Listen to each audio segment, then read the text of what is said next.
Quiet, please. In exactly 15 seconds, we'll be on the air. Thanks, big fella. Don't you ever come back here again. No arguments. Those are called ass tunes. So buckle up. You talking to me? Whoa! It's time for The Drive with Jack Ebling. Yeah, for some reason or another, you sound a little taller on radio. Great afternoon, Mid-Michigan and beyond. Greater afternoon if you're a duck. And welcome to The Drive with Jack, the Spotlight Radio Network. Jack Ebling here with my producer, Alex Heward. All of our Wednesday shows brought to you by Graf of Okemos, Graf Chevrolet, and Graf Nissan, side by side on West Grand River, 107 years in the automobile business. Alex, let's go right out to our guest line, and we have a very familiar voice with us, and a surprise. I want to welcome in Carlton Valentine. He's, of course, Michigan State basketball forward for Judd Heathcote from 1984 to 1988. And he's a two-time state champion coach of the Sexton Big Reds. And he is the father of Drew and Denzel Valentine. V, how are you? I'm doing good, Jack. It's 90 degrees, man, and it's sunny and hot, but the one thing I didn't know about this Florida weather, man, it rains a lot, man. This is the rainy season. So it rains about once a day, man, about 5, 6 o'clock, man, and for about 30 minutes, 25, 30, and then it's over. But other than that, everything's good. Well, we're trying to break the record for the longest continuous rain here. It looks like we're going to make a run at it. But I was just in Florida, V. I was down there for the game in Miami, and Michigan State was playing great football. I could hear you from the other side of the state. Man, I was fired up. You couldn't. Hey, I was jacked up. My wife and I, man, we were jumping around the room, man, like little kids, man. It was so good to see the Spartans get that victory, man. And you know what? On TV, we could hear the "Go Green, Go White" chants on TV. It was just flat out incredible. Well, I got a funny story for you. On the plane, I went down early, Thursday morning, 5:45 in the morning I left. And I was going to see a lot of people and hang out with my buddy Eric, and I was going to go see Lorenzo and have dinner with him and then see Cedric and see his son play. So we left really early, but we're on a plane, and there had to be 100 Michigan State fans on this plane. Now, this is like well before the game. Normally, fans get in on Friday, but they were not missing the opportunity. And so they're going crazy on this plane, right? And there were 2 Wolverines on the plane wearing Michigan stuff. So when the plane lands, okay, as soon as the landing gear hits the runway, a touchdown, appropriately, they start chanting, "Go Green, Go White," and this one Michigan fan just buried his head in his hands. He's like, "What did I do? I got up for this." And the other one started like hurdling people in the aisle to get off the plane. So that was a pretty funny start. But by the end of the game, as you say, the "Go Green, Go White" chants, a little too much for the Miami fans, and most of them had left with about 5 minutes to go. Man, I tell you what, man, what a great sight, man. And, you know, hey, let's be realistic. Miami's not the Miami of when Michael Irvin played, but, hey, you don't play the team, you play the program. That's right. And so you play the program, and so we're so excited for Michigan State football, man. You know, I'm reading all the stuff, man, about the woodshed and the stripe out and all this good stuff that's going to happen this week, man. Michigan State football is heading in the right direction, man. And I guess they say Tuck coming, man. Tuck coming. So he was funny yesterday at his press conference, V. He said, "I don't know what that means." He said, "Yeah, we had a schedule. I'm going to be there, so I guess I'm coming, you know." Tuck coming. I love that, man. I'm going to get me a T-shirt, man. Say Tuck coming. Yeah. I love it. And he's talking about being a double mouth guard game and, the whole thing. He's really into this now. And he's kind of an acquired taste for the media because you almost have to listen hard to hear him sometimes. But there are some nuggets in there, so we get enough out of the Tuesday sessions. But we're going to have a very special guest on with us in just a couple of minutes. And appreciate you doing the work on that. I'm going to wait another minute before we introduce him. And I want to ask you about Jackson Kohler and his commitment over the weekend. This was like Tom Izzo's weekend of dreams between what the football team did and then getting this basketball recruit who started off, a couple months ago, he was well into the hundreds. Now he's 40. And he's going to be higher ranked than that. He went to the Pangos tournament, which I guess is kind of the West Coast equivalent of Peach Jam. And he had 53 points and 23 boards in the championship game. Woo! Yeah. That's big time. I saw a little bit of film on him. Yeah. When you told me about him, and I like him, man. He can do a lot of different things, man. I was really surprised at how well he can shoot the ball from three. You know what I mean? He's got good footwork. You can teach it, but you can't. You know, he's got good rhythm inside. He scores over the left shoulder and the right shoulder. They said he's between 6'8" and 6'10", right in there. Don't know how big he is, but man, what a good recruit we got, man. Especially the kid. If you get a kid that big that can go inside post and then shoot it too. I mean, that's the new power forward of the game. Yeah, he said that he's been studying Akeem Olajuwon to learn post moves, and I guess hard to find someone any better in terms of footwork than Akeem Olajuwon. But, yeah, a lot of schools now coming on him, and Iowa says you're the next Luka Garza, and Kansas very interested in him. So a lot of programs now saying, well, this is a unique player, and he's played with Bronny James, and he's going to play with another guard who was a five-star guy from Ypsilanti who's moved out to California. But apparently this is a national touring team, and they're going to be going all around the country to play games. That's awesome, man. You know, nowadays, man, that's what the kids do, man. They want to play against the best kids because the best competition brings the best out of you, man. And I got no hate for kids who are, you know, leaving their homes and just trying to play against the best competition. You know, the game has changed. The way that recruiting has changed. You know, I talked to Drew a lot about that. About the recruiting at the high school level, the transfer portal and everything, man. Kids trying to get the best advantage they can and play against the best kids that they can. Yeah. When did that really start to change, V? I'd say like in the past, probably, you know what, when Josh Jackson left? Yes. Left Michigan to go play out in California. Yep. Right around that time is when guys start leaving. You know, Miles Bridges is his freshman year, he played at Flint Southwestern. I was the head coach at Sexton, and we played those guys in the semifinals. And then Miles left to go to Huntington Prep, you know, down in West Virginia. So it's been going on for a little bit now, but it's really, really big time.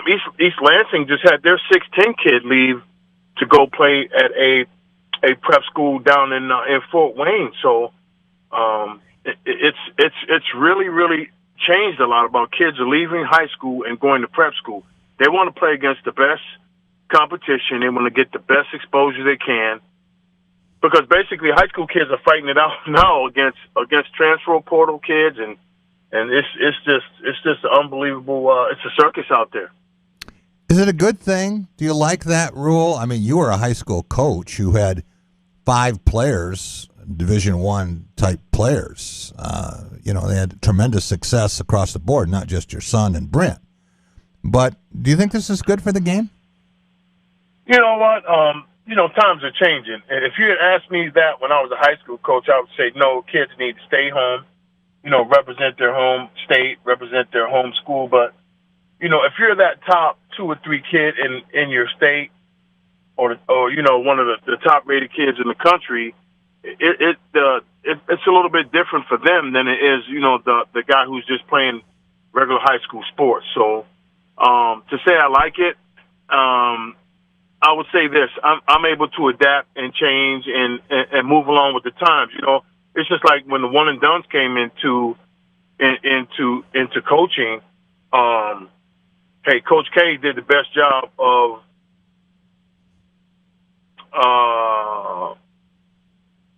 Coach K did the best job of adapting.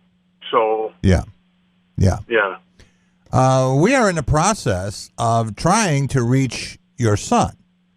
And, Okay, so we maybe he we just don't sent have me the a right text. number. I just sent him a text, and obviously we have the wrong number. Then he's not going to get that either. But maybe he can call us on our hotline here. V, I'm going to give you a number. Maybe you can just text it to him, and he can call us instead of trying for us to get his new number. But if he can just call us at 517. Hello? Yeah. Hello? V, can you hear me? Yeah, I can hear you. Yeah. Okay. If you, I can send you his number okay. right now. Okay. Good. Good. Let's do that. That's when I asked you earlier if Yeah. you had his number. I didn't know if you had his most current number. Apparently not. Okay. As Let me we're give learning, you- this is live radio, ladies and gentlemen. Phone numbers change This is- all the time. Okay, so Yeah. Alex, just hang in there, and I'm going to be getting a text here from V in a second, and I will pass that on to you, and then we will get Denzel on the show, and he is the newest member of the Cleveland Cavaliers. So that is exciting. That's a lot. It's going to be a lot of fun. And he went through that whole process. Very patient. And just waiting for a phone number here, and then I will pass it on to you, Alex. Did you get it? I did not. Okay. I just sent it to you. Okay, you sent it to my phone? Yes, I did. Okay. Or was it? I think I did. Not the number that. Okay, I got it. It's right here. All right. This is. Okay. You're hearing how live radio works, ladies and gentlemen. This is radio production 101 here, and you're seeing how this all works. But It don't. At least it's live. You know, Absolutely. It don't get any better than that. okay. So we're going to make this happen in just a minute. And you know what I would love to do, V? You're going to be at the Battle for Atlantis, right? I can't wait. Yes, sir. I don't know if I'm going to go or not. I got some other things here on the line. Don't know what the Michigan State football situation is going to be at that point. I'd love to go, trust me. That would be a great weekend. But I would love to get Drew on, and maybe we can do the same kind of thing before the start of the season, because Loyola and Michigan State meet in the first game, right? November 24th. We looked at it this morning, my wife and I. We've already got our plane reservations, and we got our reservations down in Atlantis. We actually went to Atlantis in 2016 when Michigan State played down there, and when Tum Tum was on the team, and Yeah. we had Michigan State had a great time. They had Thanksgiving dinner down on the beach. We had Thanksgiving dinner with the team. Nice. I don't know if we'll be doing it with the team now. Which team? Yeah, you can do both teams. Yeah. We have very special guest on the other line, better late than never, and appreciate his flexibility. I've interviewed him and introduced him many times, V, but you know what? I've never heard you introduce Zell. You want to take a shot at that? Sure. The guy on the other line is a former Associated Press All-American, former Big Ten Player of the Year, former AP National Player of the Year, a number 14 pick in the 2016 NBA Draft. Denzel Valentine. What's going on, brother? What's happening, my guy? First time you've been introduced by your dad on radio, I'm guessing, right, Zell? Yeah. That's good to hear that he remembers everything that happened. You know, I think there's one thing maybe you could have added, V, but that was really good. I mean, we're going to give you an A. But you also could have thrown in, he's been one hell of a son. Well, he's been a great son. If I could sit here all day and tell you all the wonderful things he's done for me and my wife, but he already knows that. Well, I know that you and Kathy put a lot into raising Drew and Zell, and when I saw him at a young age, I didn't know what kind of basketball player he was going to be. I hadn't seen that sitting over at Boston Market, but I knew what kind of a person he might be just by watching him handle a very stressful situation, and that usually starts with parenting. Zell, congratulations on your new deal, your new team. What can you tell us about the process, the negotiations, and your new opportunity with the Cavaliers? I'm very excited about it. I think it's going to be a great opportunity for me. Down here, man, it's been great vibes. You know, going to the gym, with starting off with Kobe, our GM, Kobe Altman.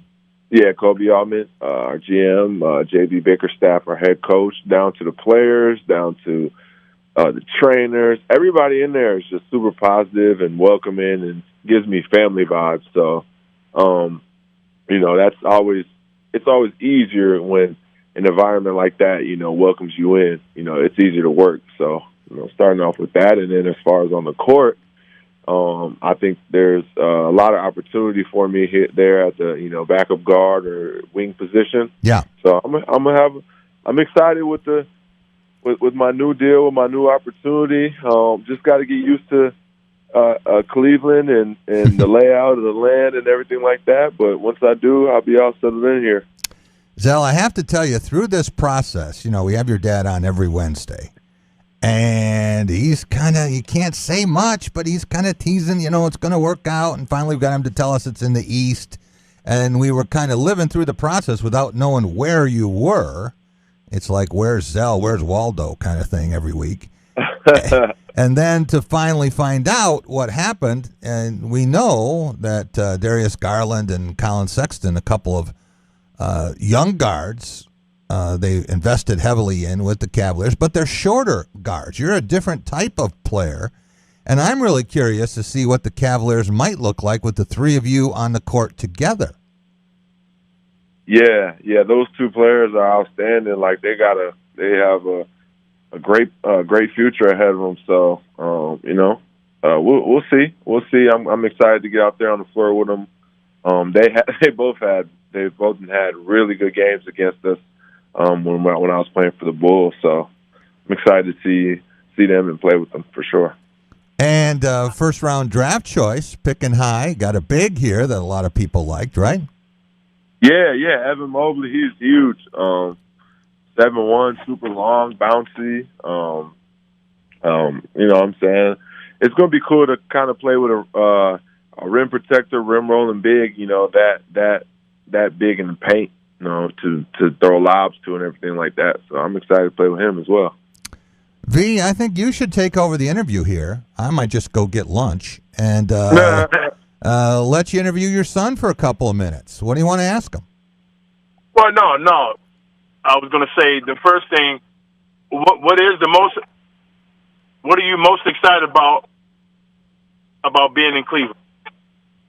I'm excited just for a new start, new city, kind of, get used to the land, get used to the people here. It's still Midwest. It's still the Midwest. There's tons of state fans and ton of state alumni that live here. So kind of giving me a home feel, but also at the same time, just play for an organization where LeBron played at, Kyrie, tons of great players. And, there's going to be a lot of opportunity here for me. So I'm just excited just to have a fresh start, new team, new vibes, and get this thing started here. Zell, I have to ask you, what's the most important thing you learned from your dad, either on the court, about the game of basketball, or the way that you carry yourself? Probably the most priorities. I think definitely we got that nailed into us from a young age. It was always, and it starts with leading by example. Seeing my dad get up, handle his business every day. Working, 3 jobs and handling his business every single day. We saw that, as a man, him handling his business, taking care of all of our needs. We didn't always get what we wanted, but he definitely took care of our needs, definitely was a stand-up person each and every single day. Because there's a lot of people, or a lot of, people that out there, you get to hearing that, do this and do that, but they're not doing it themselves. Right. And my dad was never the type of person to tell us to do something and do the opposite. So, everything he told us to do and everything that he said, he stood on it and, didn't go back. And we saw a great example every single day. So I just think priorities for sure. And I don't know if your mom is listening, but sooner or later, Kathy will probably hear this. She's probably chilling out by the pool in Tampa, not mind her own business. So, Zell, are you more like your mom or your dad? I think I'm a combination of them. Yeah. And I think Drew is too. Like, we both have traits of each other, of my mom and dad. It just depends on what trait it is. But we both, I think, share, traits of each. Right. A combination. I hope you didn't get your mom's post moves and your dad's cooking ability. Nah. It's definitely some good stuff we done picked up, but yeah, that's crazy. V, did you tell Zell that you didn't care where he went, but if he wanted to stick around the Midwest and be close to Chicago, that Cleveland isn't that far away, or friends in Michigan who can see him, and that's okay with you too. Florida would have been all right. Did you give him maybe not an approved list, but a preferred list of destinations? Hey, I just wanted Zell to go where he was going to be happy. Yeah. And where he was going to have an opportunity to play. Yeah. That's the most important thing, is that he's happy at the end of the day. And I'm so thankful to be his dad and be able to support him, through this process. I mean, it was tough. It was tough at times. Yeah. But Zell showed me a lot of intestinal fortitude, and that's the way he is. And I'm so proud of him. Zell, what was the toughest part of this process, and was there a point where you wondered if it was going to happen? No, I knew it was going to happen. It was just a matter of time. My agent, I have a really good agent, Austin Brown. Mm-hmm. He handles his business. So from day one, it was all about just figuring out where I want to go and attacking that situation, and just kind of being patient. Everybody's process is different, but I feel like my resume speaks for itself. So I wasn't worried. I knew it was going to happen. It was just depending on when, and he was doing his job, and I was just in the meantime taking care of my body and controlling what I can control, and letting God, handle his business. So that's all I could do. So this is maybe a 1-year deal, right? And then there's an option at the end of it? Yeah, it's a 2-year. Next year is non-guaranteed. Okay. This year, yeah, and then this year is partial. So, we'll figure it out as it comes. And this is a chance for you to show what you can do when you're 100% healthy. It's a little bit of a pressurized environment, but you really have had as much stability, I was telling your dad, as any player I know. Maybe LeBron James growing up in Akron and then playing for the Cavs, but a guy who was raised in Lansing, played in Lansing, stayed in Lansing, Michigan State, then on to Chicago, where your brother is now. So this is a little bit different for you, but it's not like you're going to Portland. No, it's definitely it's different. But I'm excited, man. Like I said, I've heard good things about Cleveland. We really haven't spent much time here because we're so close. Chicago was so close; we would just be in and out. So, I'm excited, to get to know a new city. You know, Chicago is probably always going to be second home. Or I spent 5 years there, so from 22 to 27. So when you're becoming a young adult, so it's always going to have a special place. But I'm excited, to learn a new city and to be around new fans and new people and a new organization. I'm really excited for it. Well, you say you've heard good things about Cleveland, and we hear about the mistake by the lake, and they haven't won a football championship since 1964, and this and that and the other thing, and a lot of people. What have you heard that's good? Tell us about Cleveland. Be the Chamber of Commerce for a minute. I mean, I just heard the city that has loyal, reliable fans. They'll be with you no matter what. If you're losing or if you're winning, they just appreciate their teams. And that's what vibe I'm getting, just walking around, or if I get recognized or anything like that. People just are super excited that I'm here. And then, when we used to play Cleveland, even throughout their good times when LeBron was there, it was packed. And then even, a couple of years ago when they were, bottom of the East, it still was packed and fans were going crazy. Yeah. So you got to respect that. It's a sports town. They love their players. They appreciate their players, and that's all you can ask for. Zell, good luck to you. I hope that we can touch base with you at some point during the season. And V, I know how happy you and Kathy must be. Thanks for setting this up, and we'll talk to you next week. Okay, thanks for having me, Jack. All right, take care. We will be back in just a minute, and we're going to be talking with Colton Pouncey from The Athletic and Mitch Sherman, who covers the Nebraska Cornhuskers for The Athletic. We'll be back with that and more coming up on The Drive with Jack. At Culver's, we cook our butter burgers pretty much the same as you would at home. Only our 3-cut blend of fresh beef will do. Then you'll need to master our signature press and sear technique. You may want to practice a few thousand times. Add real Wisconsin cheese, top with a lightly buttered toasted bun, and serve yourself with a big warm smile. Better yet, come to Culver's and leave the whole cook-to-order butter burger thing to us. Welcome to Delicious.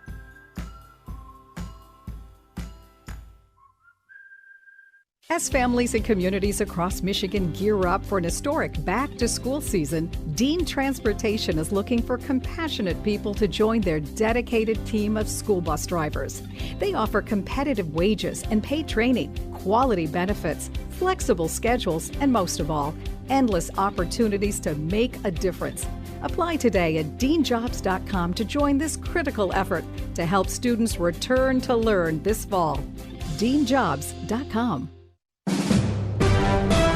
NBC News Radio, I'm Lisa Taylor. The Federal Reserve is leaving interest rates unchanged. The target range for the federal fund rate will stay between 0 and 0.25%. However, the Fed did open the door to slowing down asset purchases. It said that would happen if it was on track to meet its maximum employment and price stability goals. Florida police continue their search for Brian Laundrie, a person of interest in Gabby Petito's disappearance and death. Northport Police Commander Joe Fussell says conditions are difficult. I tell you, these guys are law enforcement partners. They're motivated and they're hungry to find Brian Laundrie. Search crews are searching in the swampy, alligator-infested nature reserve in Venice, Florida. President Biden is urging world leaders to start preparing for future pandemics, saying the solution lies in worldwide vaccinations. The Senate Majority Leader is accusing the GOP of playing games to gain political advantage. New York Democrat Chuck Schumer slammed Republicans for refusing to extend the federal debt limit. Lisa Taylor, NBC News Radio.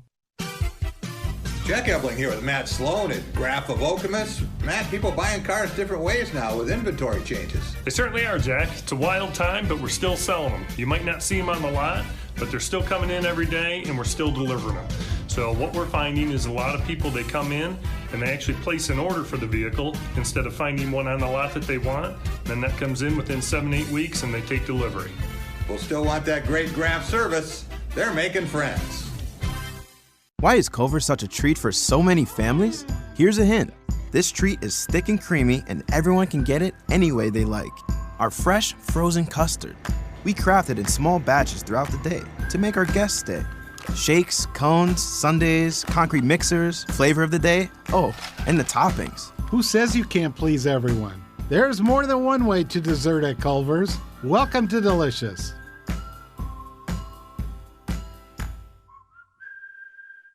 Home run number 45 of the season for Shohei Ohtani. Not enough for the Angels. They were beaten 10-5 by the Astros. In the National League wildcard race, the Cardinals stretched their winning streak to 10, 2-1 over the Brewers. Giovanni Gallegos worked out of a bases-loaded jam in the ninth. Manager Mike Schilt with full confidence in Gallegos. He's got some serious guts, as this entire team does.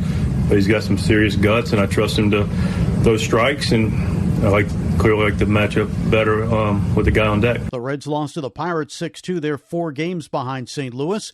In the American League race, the Red Sox topped the Mets 6-3. The Blue Jays doubled up the Rays 4-2. The Yankees stayed a half game in back of Toronto for the final wild card spot with a 7-1 beating of the Rangers. The Dodgers and Giants both won. San Francisco still with a 1-game lead in the NL West. ESPN reporting that Ben Simmons wants a trade out of Philadelphia and will not report when training camp opens next week. That's sports. Frank Garrity, NBC News Radio. You're listening to The Drive with Jack Epperling. Just trying to grind through camp here. Good fundamentals, build our conditioning, just keep getting better every day. SpotlightMediaStudios.com. Welcome back. It is The Drive with Jack, the Spotlight Radio Network. Jack Epperling here with my producer, Alex Heward. All of our Wednesday shows brought to you by Graf of Okemos. 107 years in the automobile business. Want to go right back out to our guest line. Very happy to have with us Colton Pouncey. The Pouncer does a great job for The Athletic, covering Michigan State football and some basketball as well. Colton, how are you? Doing great, Jack. How are you? Did you have fun in Florida? I did. Yeah, it was a good time. I was happy to. That was when I had circled on my calendar for a while now. So I was happy to get down there and do some sightseeing. No arrests on South Beach? None to report. No, it was all good. Okay, that's good news. Yeah. Well, we want you to introduce a colleague from The Athletic. Does a lot of work covering the Nebraska Cornhuskers. You want to introduce Mitch? Yeah, we have Mitch Sherman coming on as well. Great colleague here at The Athletic. Does a great job covering Nebraska, all things Cornhuskers, and happy to do this with him. Welcome to the show, Mitch. That must have been pretty exciting stuff in Norman, Oklahoma, and see the way Nebraska played. Looks like a much different team from the one that opened against Illinois, and if not for some problems in the kicking game, should have won that game. Yeah, Jack, good to be with you. Colton, what's up? How you doing? Looking forward to seeing you on Saturday. It was not what I expected going to Oklahoma, and possibly a step in the right direction for Nebraska. But we've seen Nebraska often take these 1 step forward, 2 steps back kind of progressions. So interested to see what comes next for the Huskers. Colton, from what you saw watching Nebraska, and I don't know how much you got to see live, but now with what you've seen, what do you think of the Huskers and the problems they present for Michigan State? Yeah, I didn't get a chance to see a ton of the game last week, but I did watch week 1 against Illinois, and I was kind of like, I think on first impression, you're just like, okay, maybe this is another year for Scott Frost, another one of those years that's going to be tough. But then, they bounced back and won a couple of games, and the fact that they even kept it as close as that game against Oklahoma was, that has to be a step in the right direction. I think you're still kind of waiting to see a little bit more if you're a Husker fan, like Mitch kind of said. But it seems like they have a decent defense in place now. They're starting to get some pieces together. Adrian Martinez is obviously going to do his thing, presents a challenge to the dual threat. But it should be an interesting game, especially for Michigan State. And it's like now they're ranked 3-0 for the first time since 2015. I think the challenge is to sort of keep that momentum going, and the last thing you want is to lose a game right after you kind of enter the rankings for the first time under Mel Tucker and you have all this positive momentum. I think the last thing you want to do is kind of slip up and let some of that go away. So I think that's probably the challenge for Michigan State, keeping the foot on the gas pedal against a Nebraska team that is eager to kind of change the narrative around their season still. Colton, you mentioned Adrian Martinez. Michigan State just had to deal with De'Aaron King. Do you see some similarities between them, and could it help Michigan State that they've just come off that kind of an electric dual threat quarterback. Yeah, I think Quavaris Krause was kind of asked about that. The challenges of going against a guy that can run and throw like that, and obviously the game plan against Miami, it seemed to kind of let up some of the soft coverage stuff. Play a little bit off the ball, and let up some of the underneath stuff. And D'Eriq King was able to kind of have a field day in that area, but they also got a lot of pressure on him. They got 3 sacks. He was responsible for all 4 of the turnovers in that game, so they were making things tough for him as well. So I think they'll probably try to generate some of that same pressure against Martinez as well. He might have some success underneath. I think Michigan State's probably okay giving up some of those, quick hitches and the 5-6 yard pickups, as long as they don't give up the deep ball. That's kind of my read on this defense so far. It's sort of a bend don't break mentality. So yeah, I mean, I think he can have some success there, but I think it's the other areas of the game where they're going to need to capitalize, and I'm not so sure they can. It's kind of interesting because it's still kind of early in the season. We're still kind of feeling out both teams, but Michigan State was really good against the run. Against Miami, I think they held them to 2.2 yards a carry. And again, those turnovers, it seems like those havoc plays that Scotty Hazelton talks about, those momentum plays, it seems like they're heading in the right direction in terms of generating those, I would say. Unless you have a truly great, dominant defense, you're going to give up something. The fact that you got a quarterback there and he can do so many things, but I'm seeing a change in the way the game is played now. That defenses want to stop the run. They've always wanted to do that, and they've wanted to prevent the deep pass, and so they're going to give up some things in the flats. They're going to give up some short completions and dare you to go the long way without making a mistake. And Mitch, what's the difference with Adrian Martinez now from the guy maybe Michigan State saw when Nebraska beat the Spartans 9-6? Well, that day was not an offensive day in any kind of way. It was cold and windy, and it wasn't a day where there were going to be a lot of touchdowns scored. And in fact, there were no touchdowns scored that day in Lincoln in November. Martinez is a different guy from 2019, in part because he has more weapons around him this year, and that wasn't the case last year. Nebraska had Wan'Dale Robinson as its top receiver, and he's a smaller guy, electric as a player, but Nebraska was asking him to do a lot of things, to play receiver, to move to running back when there were injuries, and that was enough for Wan'Dale to leave in the offseason, and he's now doing his thing at Kentucky and doing it well, but it opened up some opportunities on the offense for Nebraska to seek a transfer, number one, and Samari Toure, who was an FCS All-American at Montana, and then really to grow the roles for a couple of guys who were in the program last year and have great size, but one was a true freshman, Xavier Betts. The other was a transfer from junior college, a 4-star wideout who's got NFL skills and size, Omar Manning, and he caught his first touchdown pass on Saturday at Oklahoma. He's a guy to watch. There are a couple of guys, Betts and Manning, who can do, I think, exactly what Michigan State wants to take away from Nebraska and did take away from Miami, and that's the stretching the field, the deep ball. So for Martinez to have those 3 weapons, potentially Oliver Martin back too, who started his career at Michigan, then played at Iowa, and now is at Nebraska. All 4 of those receivers possibly in the game, and Nebraska's healthy at tight end after going through some injuries there with a couple of big, strong receiving targets who also help in the run game. There are some weapons for sure for Martinez that he's not enjoyed throughout his career. So because of that, he's a different guy, and he's different in the running game and the passing game. Yeah, you talk about Oliver Martin, and he's a guy Michigan State also recruited, really liked, and now he's going for the Big Ten record for the most schools played for, most different helmets worn. But the Spartans are 5-point favorites in Vegas this week, and you listen to a lot of fans, and they think Michigan State's never going to lose again after this Miami game. But, Colton, do you think that Miami would be favored over Nebraska after what happened Saturday? I'm not so sure. I mean, Miami did not look great in that game, and now D'Eriq King's kind of banged up. I think they said he's out for the next game, so it's kind of tough. I think Michigan State just kind of took care of business in that one. So if I guess if Michigan State would have lost, Miami, might still be ranked now. But who's to say? I think Nebraska will still be a pretty good test for Michigan State.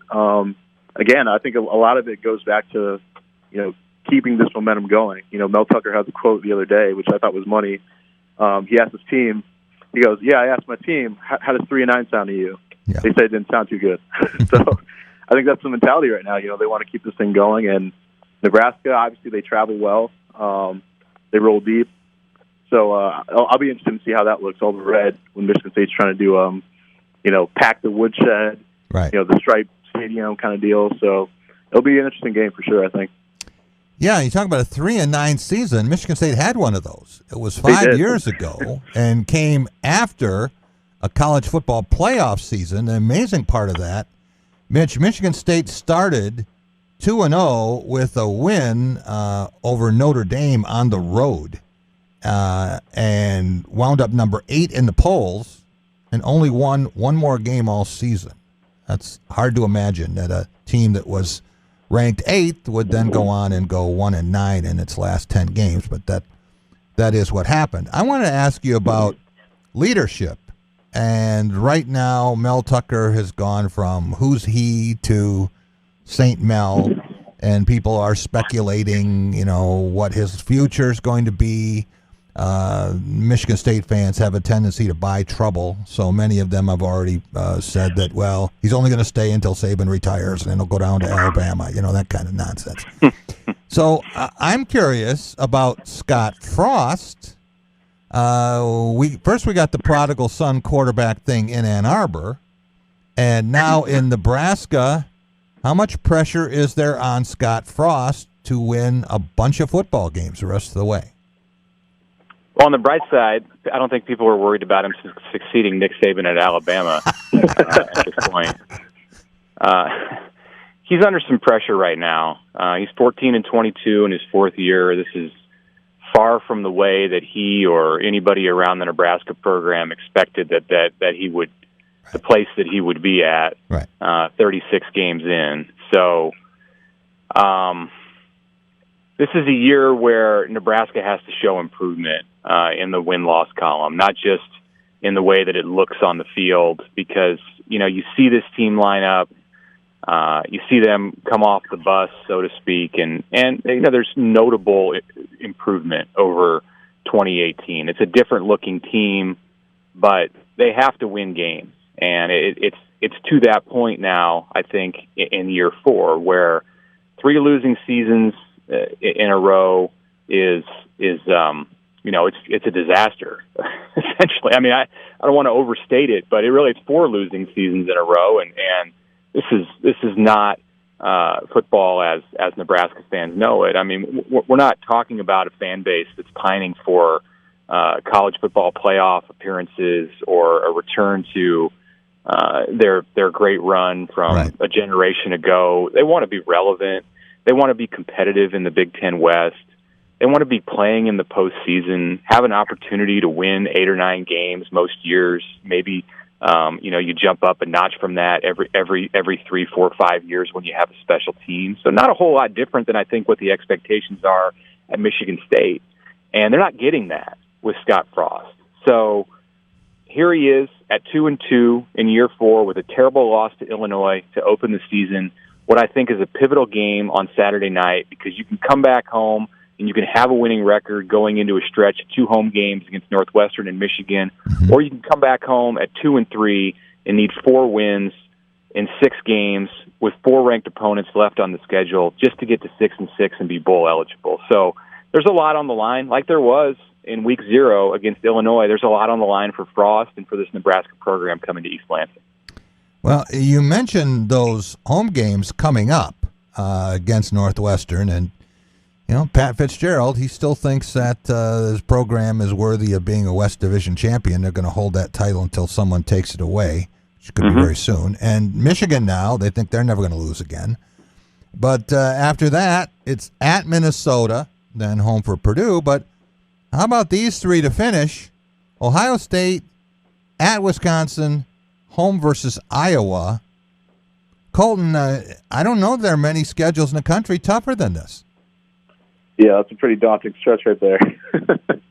Tough to say. The Big Ten East in general is, it's looking pretty tough. Looking at Michigan State's side, I mean, they've got a bunch of undefeated teams. Rutgers is undefeated. Penn State, Michigan. It's looking pretty daunting, the Big Ten as a whole. So, yeah, it's a pretty tough stretch for Nebraska there at the end of the season. We heard at one point, Mitch, that some people associated with Nebraska were disappointed because when they made the move to the Big Ten, they thought, hey, that means games in the Horseshoe and Michigan, they're coming to Lincoln. But I don't know that any coach would really want to face Michigan State, Michigan, and Ohio State in the crossover games in the same year. Yeah, there have been some other schedules like that for Nebraska in this first decade where, since they went to the East-West format, where the crossover games have stacked up in a really unfortunate way for Nebraska. Not, Indiana is a different program now than it was a few years ago, but not a lot of games against the Hoosiers. Nebraska's not playing Maryland and Rutgers a lot. They have had some of those games, but it's 4 years in a row against Ohio State that's coming to an end after this season, and then you start right now with a long stretch against Michigan. And hey, look, this is what Nebraska signed up for. This is what Nebraska wanted. They didn't want to play Rutgers every year. They wanted to play Michigan and Ohio State, maybe just not stacked on top of each other so much the way that they have seemed to be in some seasons, and again, the way they are in this 2021 calendar. Yeah. What is a successful season? You talk about wanting to be competitive and wanting to be in the postseason, but what would please most Huskers fans right now, given the 2-2 start? I think going to a bowl game, which that's the lowest minimum standard that you can look at and say it's successful, and that's not the standard by any means every year, or would it be every year in the progress of what they expect. But coming off of the types of seasons that Nebraska's had really since 2016. Getting to the postseason would be viewed as some kind of a success, and I'd even maybe go a step farther and say win a postseason game. If you're 7-6 when this thing is done, I think you can point to that as progress. It's going to depend too on how it looks and who those wins are against. If you have a win over Wisconsin, or if you get off that streak that's been really bad against Iowa in the past few years, and that's how you get to 6-6. And that's a much better feeling going into the postseason and going into the off season than if you limp to the finish and you get blown out in those last 3 games. So it's partly how it looks, but it's a bottom line business for Scott Frost right now in this 4th season, and I think nothing short of going to a bowl. Anything short of going to a bowl game would be considered just a colossal failure. And the consecutive games sellout streak at Memorial Stadium still intact?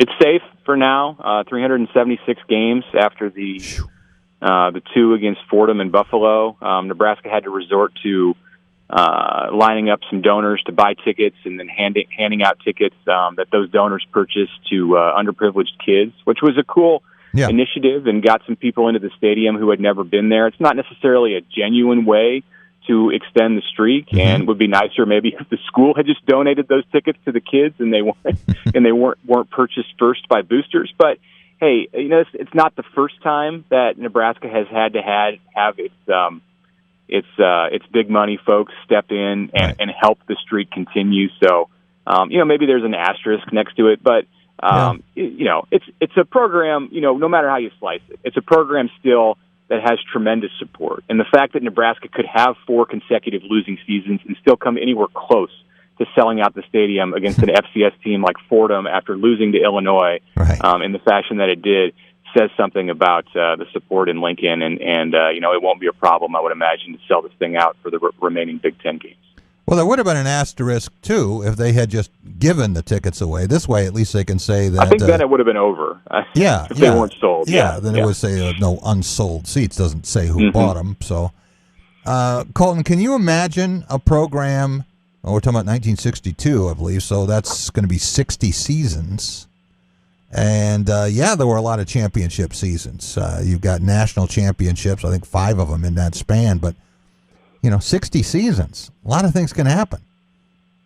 Yeah. I mean, I've been because I was at the 2018 game, and that was my first time there. It gets pretty crazy. I was not expecting it, and even then, it was like snowing at like halftime, and it was just terrible conditions, and you could tell no one was going to score in that game. And I mean, they're still out there cheering as loud as they could. So I mean, the support that they get over there is really impressive, and the fact that they've had this staying power over the years, over the decades. I mean, I think that's a great accomplishment. The reputation, Mitch, of being Nebraska nice and being so hospitable to everyone. I remember the first time that I went to Lincoln and walking by tailgates and people trying to hand me drinks and stuff like that. I said, you don't even know who I am, but that's okay. But I'm thinking about, is there a team, an opponent, whether it would be Oklahoma or someone else, that Nebraska fans would not be nice to? Well, it wouldn't be Oklahoma. Oklahoma and Nebraska have whatever differences they had in the 70s and 80s have long ago patched those up, and now it's just all nostalgia and a love fest. That's what it was in Norman last weekend. I've never seen. I ruffled some feathers among Big Ten fans in what I wrote, in saying that Nebraska's never treated like this in Big Ten venues, where the fans, it was like long lost cousins, who hadn't seen each other in 10 years, and they were, like you said, being invited into tailgates. There were signs around town on kiosks at banks that said "Welcome back, Huskers," and hey, nothing against the Big Ten. Nebraska's done nothing to earn that kind of reverence in Big Ten cities that it received going back to Norman. And the people who have been around the OU program for decades, they remember these great Nebraska teams that came in and just had these classic battles with the Sooners, every other year. So it's a completely different environment, and Oklahoma will be welcomed in Lincoln the same way, undoubtedly, next year when the second half of that home-and-home series is played. Texas, I think, to answer your question, would not be treated the same way in Lincoln. In the Big Ten, they're pretty friendly. There's some growing hostility between Nebraska and Iowa, maybe Nebraska and Minnesota, Nebraska and Wisconsin. If the Huskers could win a game in that series, I think could develop some of that.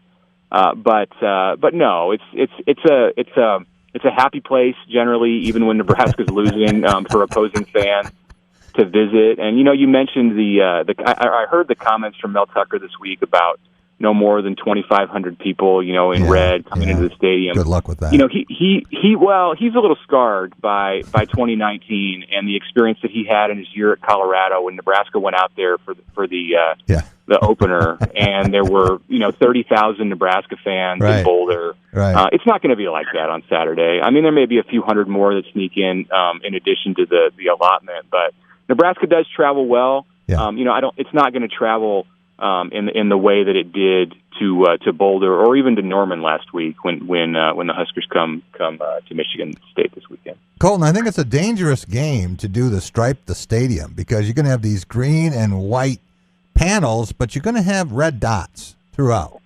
Yeah, I don't know why look like they have measles. Honestly, I don't know why they picked this game. It's going to look a little weird, but I always feel like you should have. If you're going to do one of those, especially like green and white, you got to avoid it against the red team. I think I saw that they did that a couple years ago against Wisconsin, maybe for one of those striped stadium games, and that kind of stood out. So I don't know. I guess they just like the environment of a night game against a Big Ten opponent. So why not? Colton, before we let you go, Michigan State now ranked 20th. Is that about right? I think so. Based on what we thought about this team in the preseason, I think they've exceeded those expectations. I don't think they're top 15 program yet. You probably make a case for it to be a few spots higher. Chris Vanini here at The Athletic, he does The Athletic 130 where he ranks all the teams, and I want to say he had them at 15 or 16 in that range. So I wouldn't argue against it, but I think 20 is a good spot for them. I still think there are some things to prove with this team. Level of competition is going to pick up, things like that. So we'll see. But, 20 seems like a good spot right now. I am one of the 2 Associated Press voters for the state of Michigan, and if I handed that ballot to you, would you have Michigan State ahead of Michigan or behind the Wolverines? Probably slightly ahead. I don't think it would be like a massive jump. Okay. I think they're probably pretty even based on what we've seen. They both run the ball well. Yeah. Michigan's level of competition has probably been a little bit worse than Michigan State so far, just because a couple of road games against Power 5 teams. But, not a huge difference for me. Gentlemen, thanks for joining us. Really appreciate it. Mitch, look forward to seeing you Saturday night at Spartan Stadium. Colton, thanks so much. And if you're not reading The Athletic, I'm going to say this for the 58th time this month, if you're not reading The Athletic, you're not following college football. We'll be right back on The Drive with Jack. At Culver's, we cook our butter burgers pretty much the same as you would at home. Only our 3-cut blend of fresh beef will do. Then you'll need to master our signature press and sear technique. You may want to practice a few thousand times. Add real Wisconsin cheese, top with a lightly buttered toasted bun, and serve yourself with a big warm smile. Better yet, come to Culver's and leave the whole cook-to-order butter burger thing to us. Welcome to Delicious.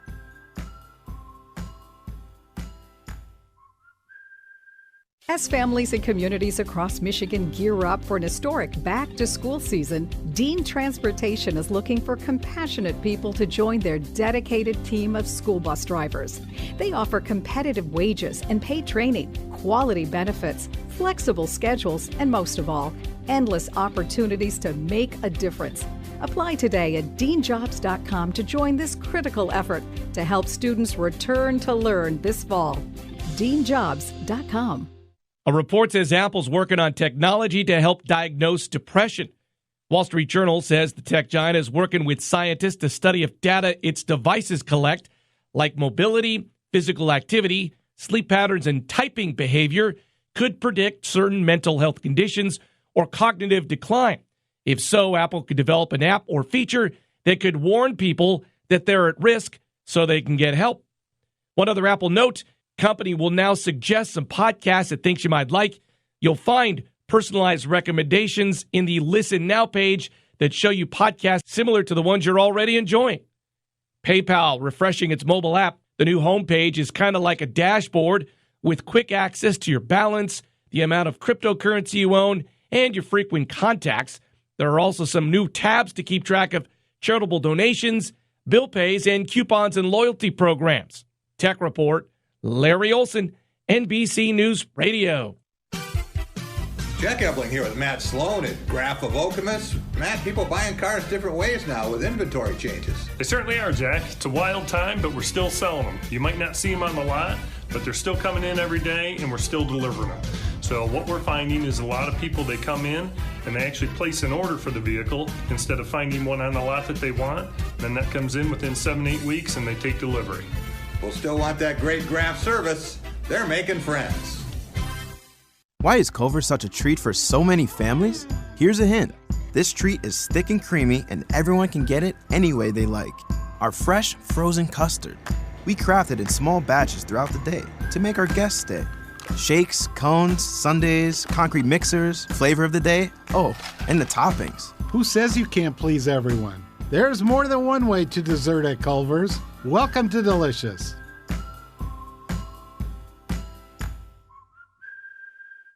Home run number 45 of the season for Shohei Ohtani. Not enough for the Angels. They were beaten 10-5 by the Astros. In the National League wildcard race, the Cardinals stretched their winning streak to 10, 2-1 over the Brewers. Giovanni Gallegos worked out of a bases-loaded jam in the ninth.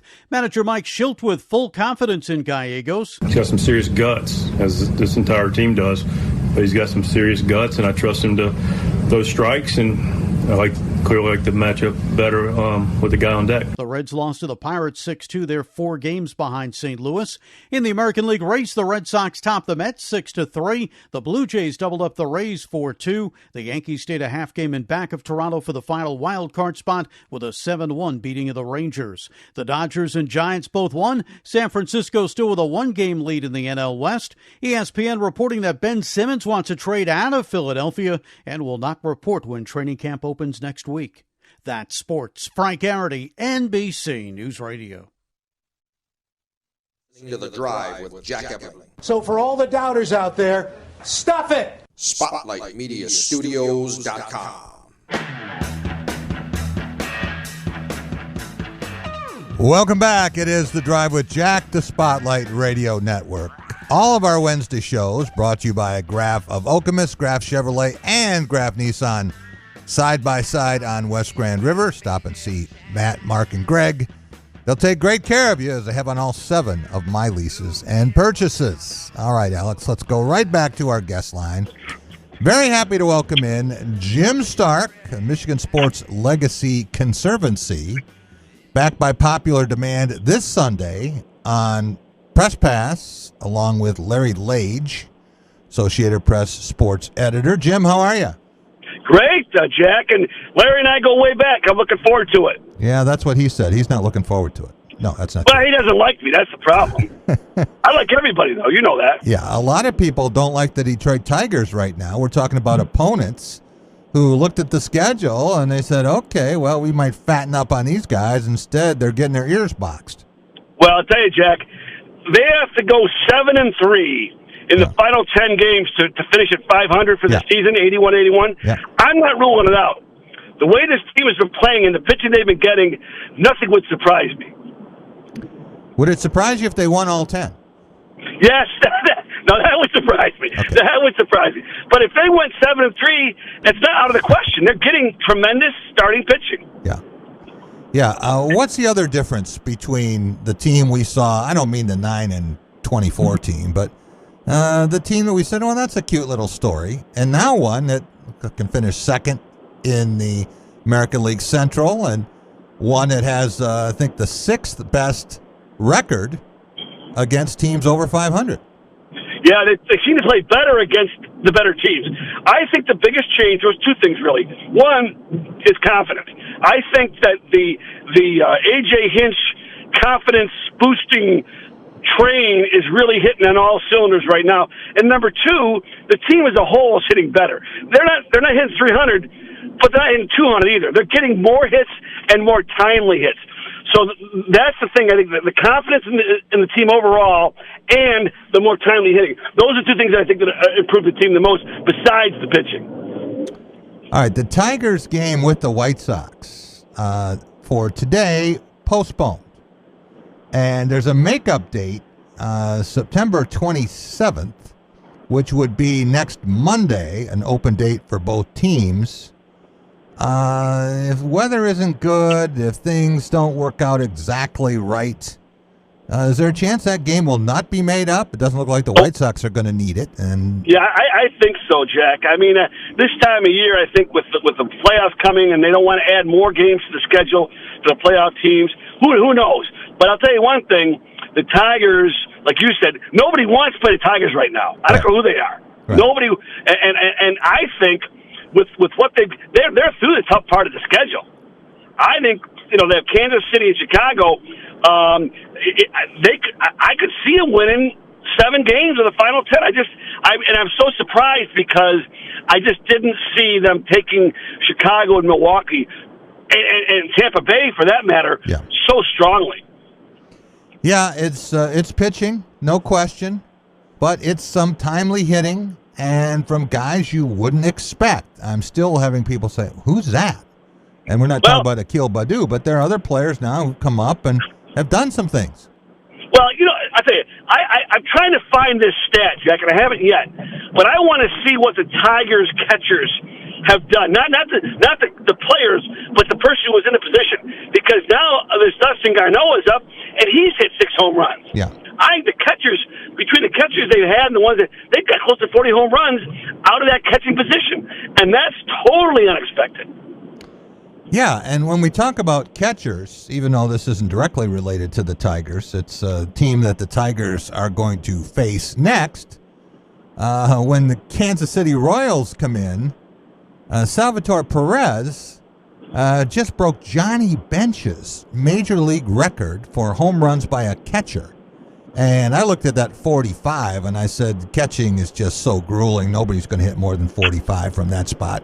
But I didn't think we would have a pitcher who'd be hitting 45 either this year. But well, and Perez is no young spring chicken either. I mean, he's been in the league, 8 years now? Yeah. And he is, I think, one of the best catchers in the entire major leagues defensively.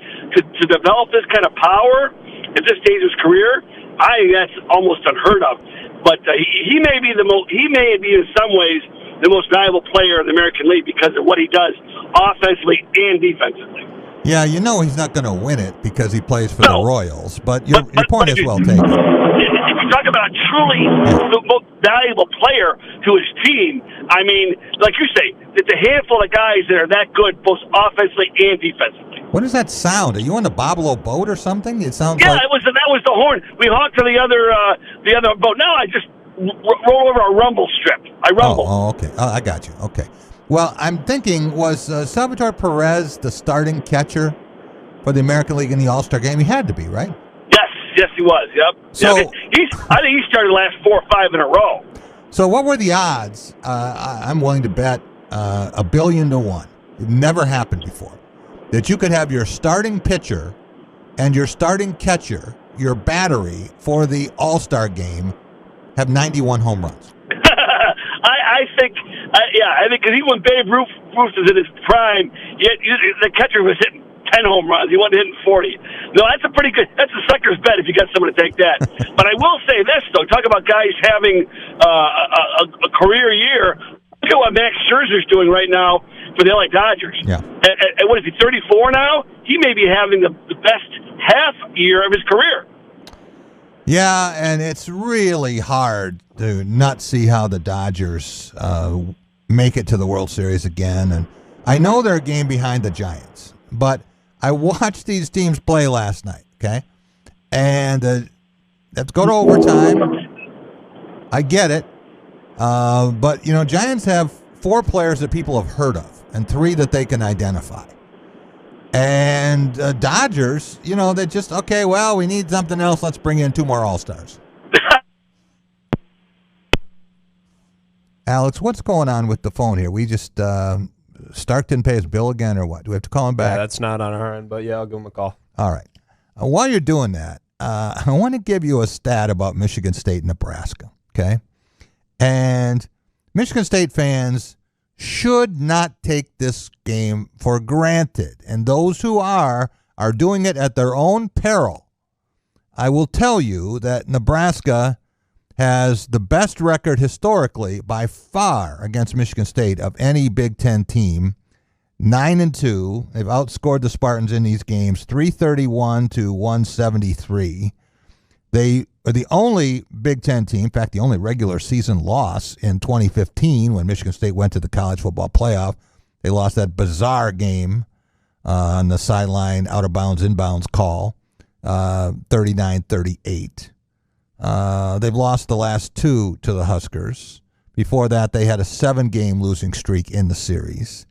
So people who expect that, Nebraska is going to come in, it's going to be the team you saw against Illinois, expect the team that showed up in Norman.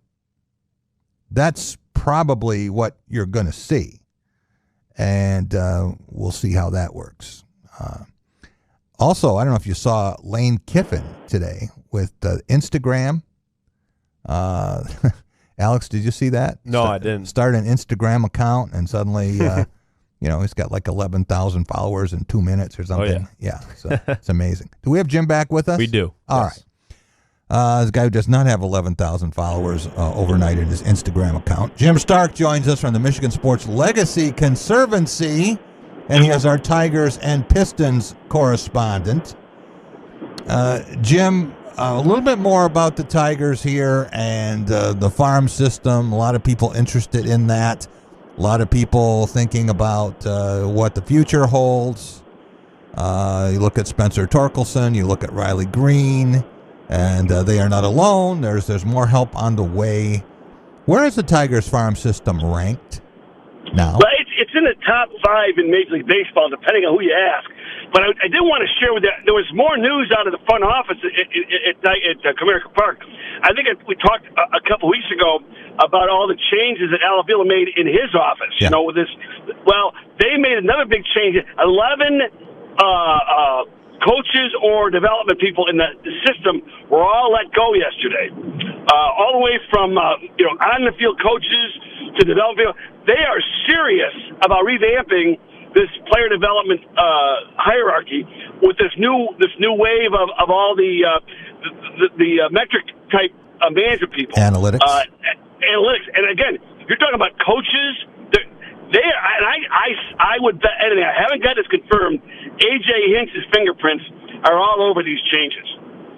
Well, I will predict one thing. Whatever happens, Al Avila will not get credit for it. Well, I mean, he is the one making the changes. Whether he's the one, pushing them, he is the one, that is the front face on all these. So I got to give him. You know what? It all boils down to what we said before. He's the one. If he's the one who hired AJ Hinch, he gets all the credit for that because that was really the master stroke to this whole developmental, the speed of the development this year. Jim, it was after our conversation last week about Al Avila, and no one is saying he belongs in the Baseball Hall of Fame, but someone said to me, "Are you related to Al Avila?" And I said, no, but Al Avila is not related to Jeffrey Dahmer. Would you just give the guy a chance to finish what he has started, and then we can have a grand pronouncement? And if we want to say that, he should never receive a pension from baseball, then so be it. But I think he still gets an incomplete. Well, I'll put it this way. I was judging on him on what wasn't happening in the system. Okay, The players weren't developing. They were all of a sudden they're developing. So I have to give him the same credit as I was judging him on the assets of the development. I got to give him a plus on all of a sudden development's there. I mean, Jack, this team. Remember, this team. The starting lineup for the pitchers is all different. If you told me that with the lineup they had to start the season, with the pitching staff they had, they would be within 4 games of 500. With a 2 weeks left to go, I'd have said you're crazy. You mean to tell me they're going to have none of their 5 starting pitchers and still have a good season? So the fact that those young guys that come up and the young guys in the bullpen have come up, and this Alex Lang, who's really developed these last 7 weeks, he came in the trade with the Cubs for Castellanos, and that was Al Avila. I'm going to say, Jim, that the Tigers, not too much different from the way I felt about the Pistons at this point. And I was a skeptic for much of this season, but I have seen such clear progress, such hope here, just like with the Pistons, even though, hey, they won 20 games. I get that. But the way they played, nobody wanted to play the Pistons for a change. And you could see what the plan was. There was a plan, and you could see the progress with that. So I'm not sure that you're going to see the Tigers or the Pistons go backward from here. I think they're only going to make progress. Well, I think you're right. 2 years ago, when we were talking this way, we couldn't have pointed to a plan for either the Tigers or the Pistons, right? Right. Now, for either one, and we can almost put a blueprint on the wall for what they're doing. And Troy Weaver is very methodical, and I would say AJ Hinch is very methodical. So those are 2 brand new factors that weren't in place 2 or 3 years ago. All right. You mentioned the Pistons, and believe it or not, it is about that time, right? We got Media Day coming up. Next Monday, the Media Day, first full-blown media event in almost 2 seasons, where they're going to allow people access to the players. And again, no one has been in the team long. They traded DeBoya a few weeks ago. He was the longest tenured player the Pistons had at 3 seasons. So this is you need a roadmap and a photo guide to know who these players are. But there's no question the talent level is enormously higher than it was even when Troy Weaver arrived 2 years ago. Do you think that Dwayne Casey will be the coach of the Pistons the next time they make a serious run and, let's say, get to at least the conference semifinals? Yeah, I do. I think he was a good coach with a very, very good team.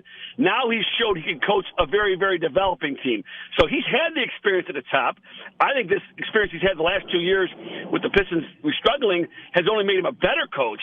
I think he's the kind of guy who's going to show his best late in his career, right?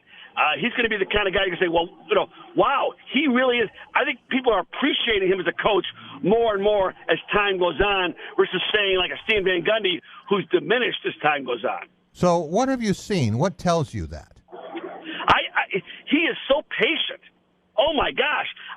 When he came from Toronto, I I thought he was kind of a pull the trigger kind of a guy, but he has shown to me patience, and he believes in his players. If he's behind somebody, that guy knows he's going to have every chance to be successful. He's not going to get his rug pulled off from under. He's not going to the guy Casey's not going to go with the popular move. He's going to go with what he thinks is best, and the players respond to that. Story today out of Philadelphia is that Ben Simmons, unhappy, wants a trade, not going to report. Joel Embiid is saying, that's good. And, you see Doc Rivers, the things he said about Ben Simmons at the end of the playoffs.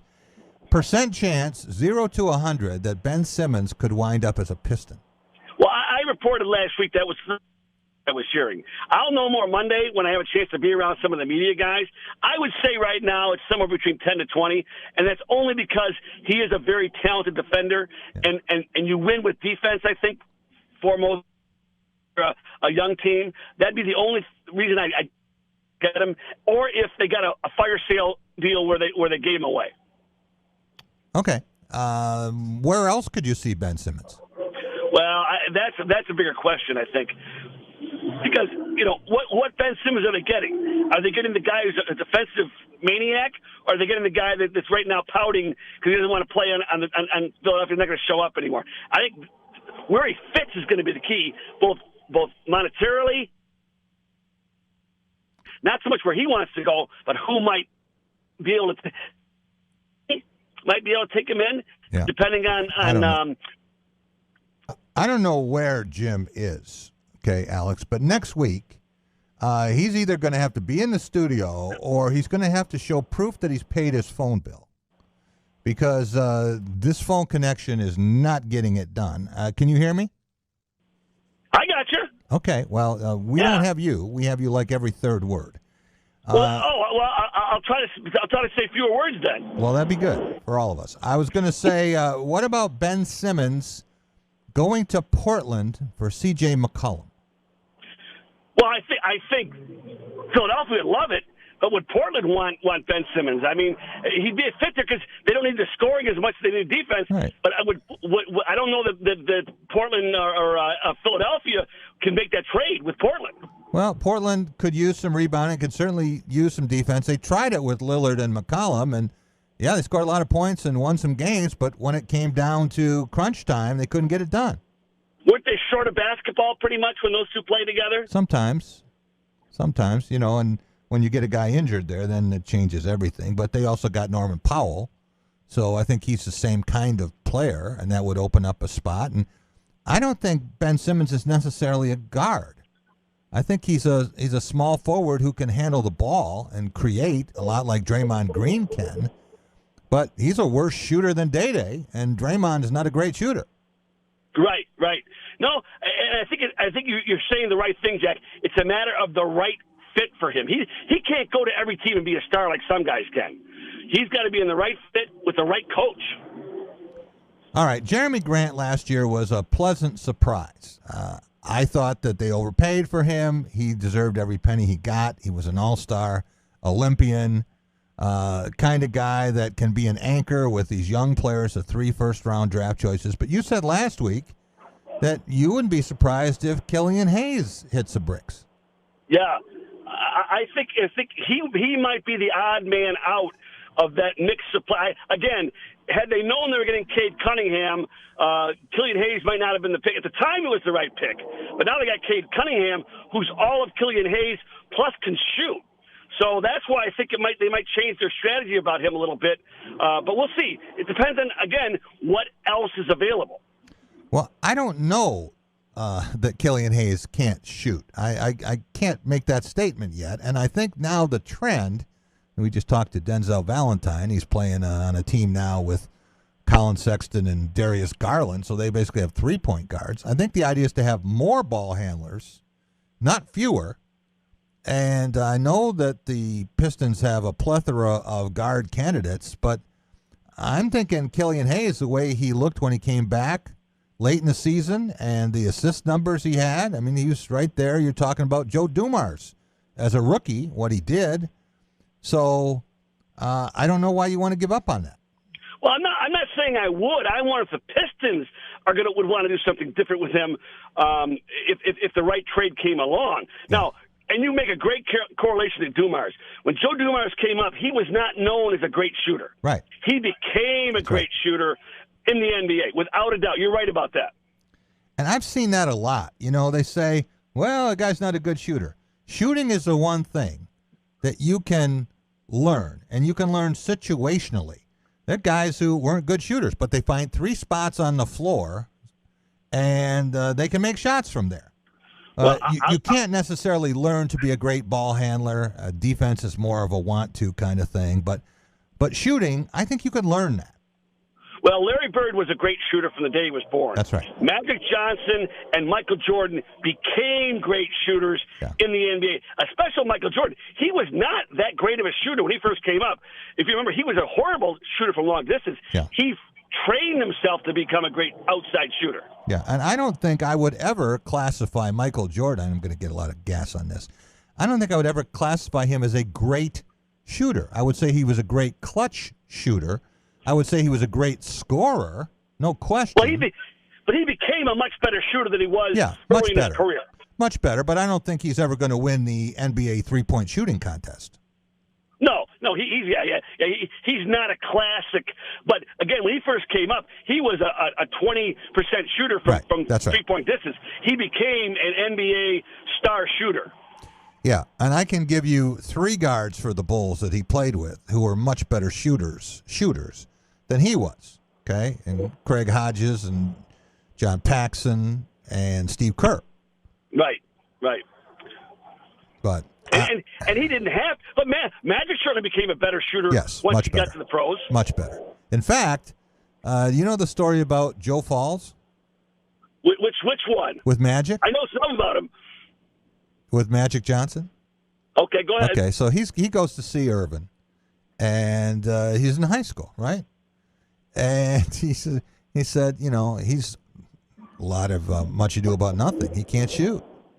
And then he saw him at Michigan State, and he said, you know, he didn't know what kind of pro he's going to be because he can't shoot. And then, you know, he hits that shot at the end of the All-Star game when he came back, and the thing had to be from 40 feet, and it was a shot. It wasn't a launch. It was just a shot. And he said, you know, he can shoot. Well, Joe Falls was known to be wrong about a couple things along the way. But no, Magic was a far better pro shooter than he ever was as a college shooter.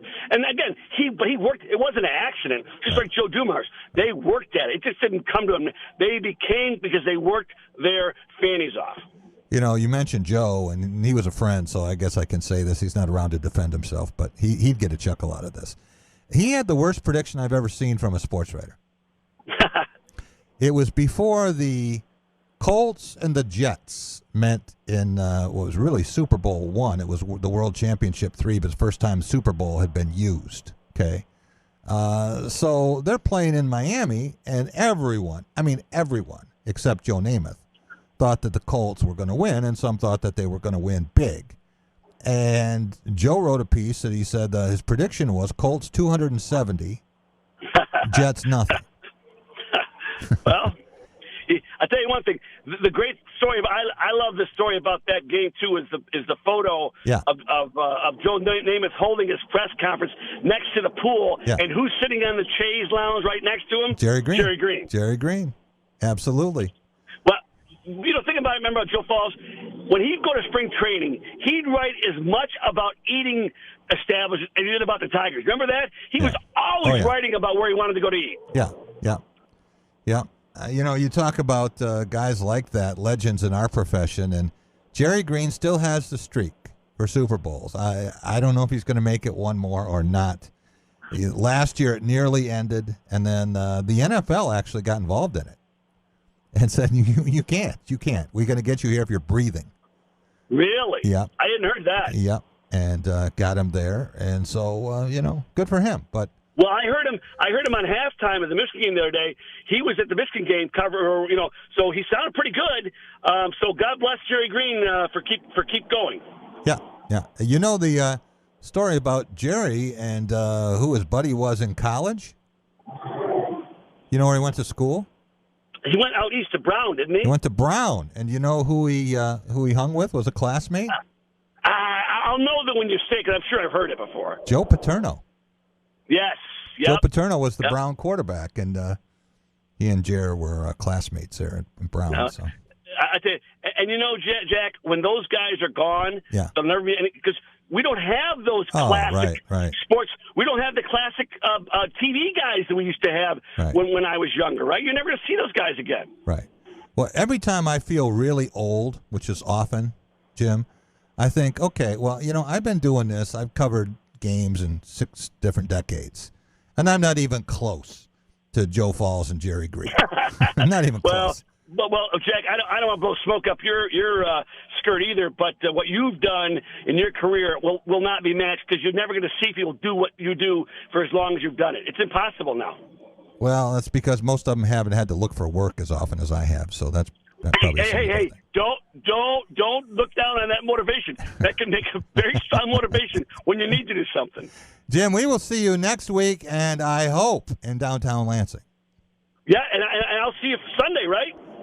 You will. You won't see me in the flesh, but you will see me on StreamYard. I will be a part of what you do, and you've done for over 400 consecutive weeks coming up on Sunday, and I'll look forward to it. Looking forward to it. Thanks so much. Jim Stark, Michigan Sports Legacy Conservancy. And I think, Alex, we're going to show our viewers a little bit more about what the Michigan Sports Legacy Conservancy is all about, which I think is some pretty important work, really, in terms of preserving the memories of sports in the state of Michigan. Proud tradition. Very few states can match it. All right, we're going to be back in just a minute, and we're going to talk with Teddy Greenstein from PointsBet.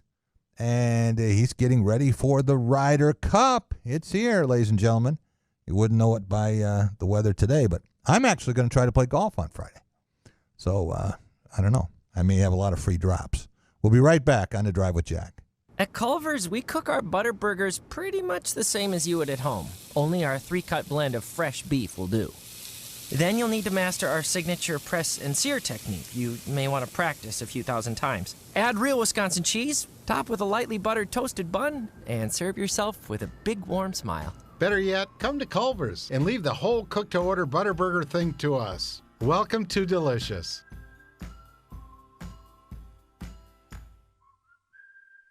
As families and communities across Michigan gear up for an historic back-to-school season, Dean Transportation is looking for compassionate people to join their dedicated team of school bus drivers. They offer competitive wages and paid training, quality benefits, flexible schedules, and most of all, endless opportunities to make a difference. Apply today at deanjobs.com to join this critical effort to help students return to learn this fall. deanjobs.com. NBC News Radio, I'm Lisa Taylor. The Federal Reserve is leaving interest rates unchanged. The target range for the federal fund rate will stay between 0 and 1/4%. However, the Fed did open the door to slowing down asset purchases. It said that would happen if it was on track to meet its maximum employment and price stability goals. The search is back on in Southwest Florida for Brian Laundrie, the fiancé of and person of interest in the Gabby Petito case. Crews are looking for any signs of Laundrie on the Venice side of the Carlton Reserve. This comes as Sarasota police agencies took to social media to confirm Laundrie is not in custody and still at large. President Biden is pressuring congressional Democrats to rally behind his big agenda items. Press Secretary Jen Psaki described it as crunch time, with big votes looming on the $1.2 trillion infrastructure bill. The other's a $3.5 trillion spending measure that Democrats call a human infrastructure bill. Democratic moderates and progressives are tangling over the bigger bill, starting with the price tag. Lisa Taylor, NBC News Radio. Jack Ebling here with Matt Sloan at Graph of Okemos. Matt, people buying cars different ways now with inventory changes. They certainly are, Jack. It's a wild time, but we're still selling them. You might not see them on the lot, but they're still coming in every day, and we're still delivering them. So what we're finding is a lot of people, they come in, and they actually place an order for the vehicle instead of finding one on the lot that they want. Then that comes in within 7-8 weeks, and they take delivery. We'll still want that great Graph service. They're making friends. Why is Culver such a treat for so many families? Here's a hint. This treat is thick and creamy, and everyone can get it any way they like. Our fresh, frozen custard. We craft it in small batches throughout the day to make our guests stay. Shakes, cones, sundaes, concrete mixers, flavor of the day, oh, and the toppings. Who says you can't please everyone? There's more than one way to dessert at Culver's. Welcome to Delicious.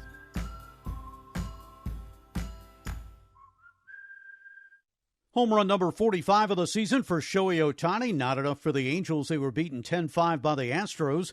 In the National League wildcard race, the Cardinals stretched their winning streak to 10, 2-1 over the Brewers. Giovanni Gallegos worked out of a bases-loaded jam in the ninth. Manager Mike Schilt with full confidence in Gallegos. He's got some serious guts, as this entire team does. But he's got some serious guts, and I trust him to those strikes, and I clearly like the matchup better with the guy on deck. The Reds lost to the Pirates 6-2. They're 4 games behind St. Louis.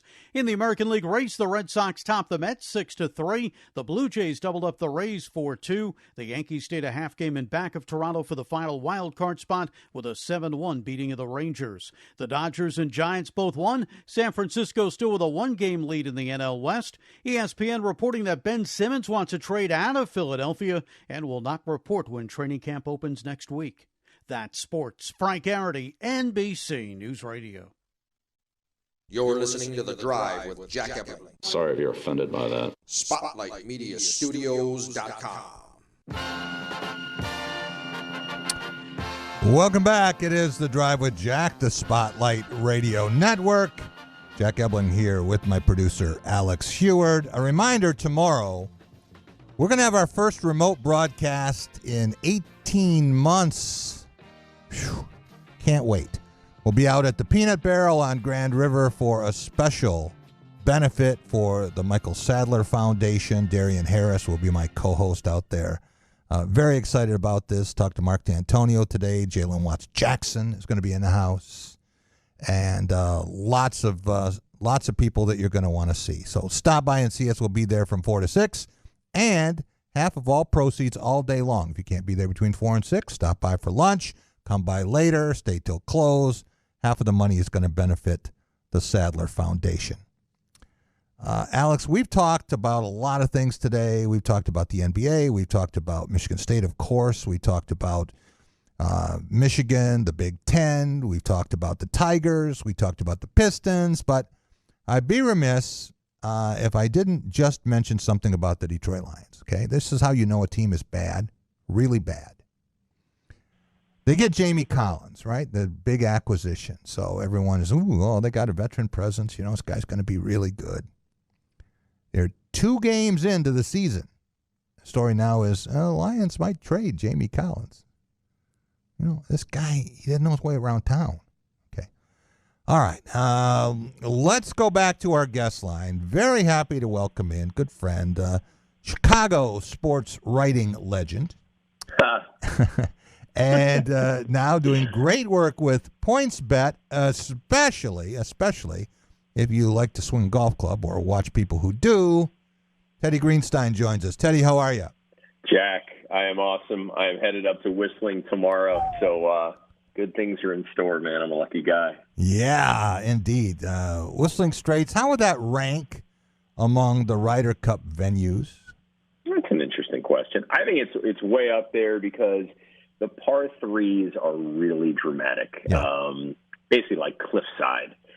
So the page name of that is for anyone to make a hole in one. I'll be rooting for it. And it's also scores extra points in my book because I was able to play there about 6 weeks ago. Yeah. So when those guys are on those holes, I'll be able to relate to them a little bit. I mean, it's a wild venue in that it has so many bunkers that nobody even knows the exact number. I mean, I've seen something like 1,012 or something like that, but it's an amazing story. I mean, it was just like basically a dumping ground. It was, this flat, uninteresting piece of land that Herb Kohler turned into, as they call it, sort of like faux links on steroids. So it's an amazing place. To me, it's the Pebble Beach of the Midwest, and it costs that much. If you're paying full freight there, it's like $460 plus caddy. Oh, yeah. It's legit. Wow. Which hole did you ace when you played there? 19th. That's usually my best one. No question about that. Well, aside from that, is there a memorable shot or a hole that when you're watching the tournament here and you see the best from the United States and the world go at it, you're going to say, yep, I was right there. I hit that shot. Yeah, I mean, there's so many. I mean, I'd say it's the par threes. Like 17 is super dramatic. If you miss it left, you're off a cliff. I think it's number 12. Also, if you miss it right, you're off a cliff. Yeah. 18 is a really interesting, funky hole. Like mere mortals play it from about 100 yards different than the big boys. It's kind of a split fairway, but most people don't use the fairway on the left. Yeah. You know, that's the one where Dustin Johnson sprayed his tee shot right at the PGA, thought he was in a waste area, grounded his club, was actually in a bunker, got penalty strokes. It's also where Bubba Watson was in this tricky, like, thick rough and couldn't get it to the green in the playoffs. So it's a really odd one. Now, a lot of matches will not come down to 18.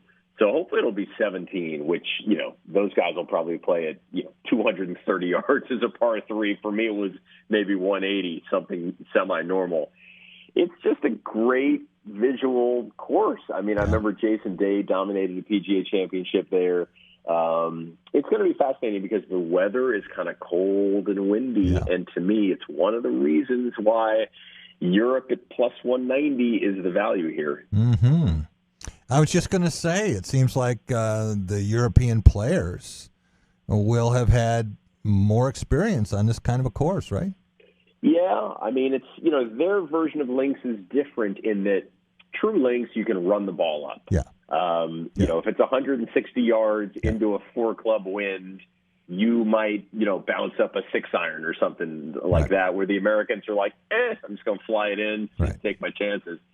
And this course doesn't have a lot of holes like that where you can bounce it up. It's still more, fly it in. But because the wind is going to be such a factor, you gotta, I think, play it back in your stance and keep it low. And, the Euros are just used to that. Like, a bad day here is a nice day there.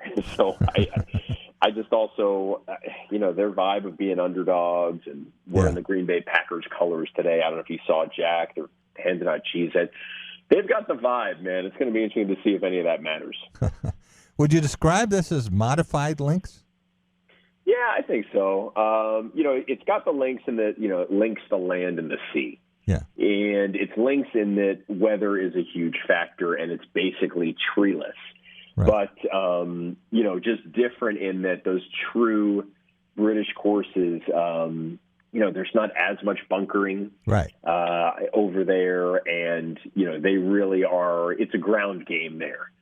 They might be putting it from 30 yards sometimes. There's not really an opportunity to do that at Whistling, but it will still have that feel of, Scottish or Irish golf, so I think they'll feel at home. We said that we didn't have an exact number for the bunkers, but is there a course you've seen that has more? No. I don't think there is. I don't think it's possible. I mean, you're talking about let's see, if it was 10 a hole, that's 180. So if it was 50 a hole, that's 900. So we're talking about 50 to 60 bunkers. What do you even define as a bunker? In some cases, it's just like, patches of dirt that go completely alongside. So you better have a tremendous 60-degree, maybe 64-degree. There are all sorts of, sort of goofy little shots there, depending on the lie. There's a lot of like rub of the green type shots where you might have a great lie or a terrible lie 1 foot apart. Well, and I say this not because you are a guest. I've said it many times that there are lots of places now, platforms for sports betting, and no one does a better job with golf than PointsBet. With Teddy and Paige Sporanic, there's always something interesting, and even if you don't bet it, you think about it. And the different props and things you have going with this, I'm already thinking of what I'm going to do. I agree with you that maybe the U.S. would be favored, but not plus 190. Yeah. When I put it in the terms, so we just dropped our weekly show, The Range. So Paige and I threw that up there on Instagram and Twitter. And, for this one, she said, hey, let's each defend one side. So she took the USA and I took Europe. Yeah. And here's the math. If you want to profit $100, you have to wager 190. Right. If you support the U.S., or $53 if you support Europe. I mean, like, to me, I'd rather risk 53 and then throw the other difference, the 137 you're saving, on a bunch of props, because look, Europe's won 7 of 9, and maybe you throw out the European ones because home field is such a home soil, as they say in golf. One here too. Deal. Yeah, I mean, they did win at Medina. Now, the other two, like the U.S. has won, 2 of the last 3 at home, and those 2 were beatdowns. Yeah. So we usually do well in the States, but I just think it's too tempting. I mean, America was a minus 180 favorite in Paris 3 years ago and got thumped. Yeah, I'm also going to vote no on the hole-in-one. Yeah.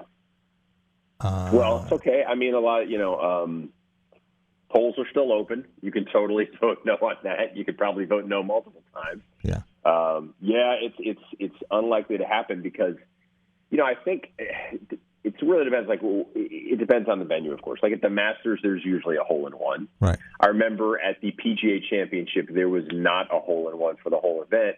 And you're talking there, 150 some it's a players. Small field here. Yeah, here you've got 24 players, and in the alternate shot, I think it's like 18 players. If you consider that, some shots are not being played by the guys as they alternate. So, flip side, it's the best 24 players in the world, and the PGA of America, I would think they'd want to set up some of the par threes to be entertaining. So maybe, there's a 150-yard par 3 there. And I know those greens, like the par 3 greens, are not very tricky. So I think if you get it online, I think you got a chance.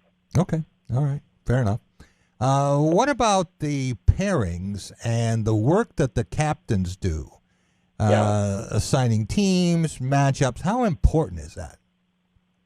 Well, it's a great question. And it's one of those questions that has no answer. It's like, if you're the winning captain, you're a genius. If you're the losing captain, you're a moron. And, I'm sure you find this, Jack, when you are getting calls from people. Everybody wants to rip the coaches versus really ripping the players, because we can't relate to the players. We can't relate to NBA players or NFL players. Maybe baseball we played, and if you didn't hit the cutoff guy, you said, I always hit the cutoff guy when I played. But generally speaking, we're ripping the managers and the coaches because they're more like us, right? Especially with fantasy football or baseball or basketball, whatever you play.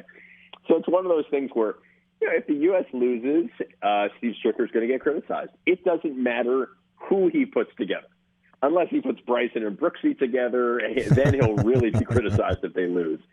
So I guess as there's things as a captain you can do that are better and worse. Paul Azinger, I think, was a legitimately great captain because he created the pod system, and there's a lot of togetherness and this and that, whereas Tom Watson was old school, and he was more like, okay, you're playing with you play with you, I don't want your feedback, go and win a match. And, the modern-day player probably wants to be caressed and spoken to and given options and all that kind of thing. I would think Strick will be more inclusive and would take a lot of viewpoints in before he decides on the pairings. All right. Steve Stricker, he has a Wisconsin background, right? Oh, tremendously. So, I mean, he is all about the state of Wisconsin. Now, he actually played his college golf at the University of Illinois. But everything else in his life is Wisconsin through and through. Well, it's like Andy North. I mean, he was a Green Bay guy or whatever, and he played at the University of Florida. Exactly. Nearly played at Michigan State, but he's a Wisconsin through and through. Exactly. These guys are smart enough to realize, let me get somewhere where it's just a bit warmer. Not that Champaign is like Gainesville, but Wisconsin. The university doesn't have the greatest golf program. You don't hear of a lot of people coming from UW, but the state is golf mad, as Jack, as I'm sure you know. And, we have to a little bit bow down to Herb Kohler, who had this whole vision for these courses, because without Herb Kohler, there's probably not Erin Hills, which had a U.S. Open, and there's not Sand Valley. And Wisconsin is arguably the #1 state for public golf in America. Okay. I think Wisconsin, Michigan, some of the Midwest states are very proud of their golf opportunities. And I was going to ask you, I don't know what tee boxes you were using when you played, but what did you shoot? So we played from the whites, which made it just very reasonable. You know, if you hit it, like I had a lot of wedges in, made the par threes. Well, they wanted you to finish before the Ryder Cup began.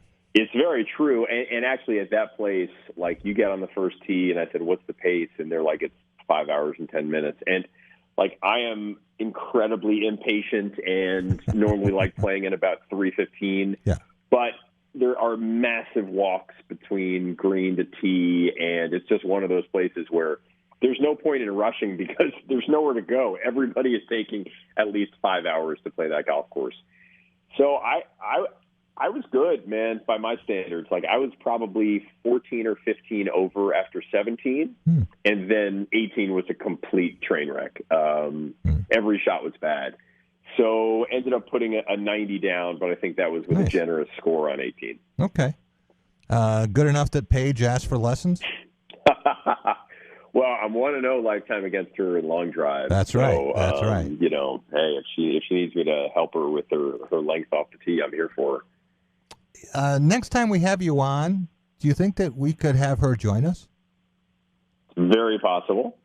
That would be fun. You got to, as I tell my kids, you got to ask for things in life. Nobody's just going to hand you stuff. You got to ask. You ask nicely, and then you never know.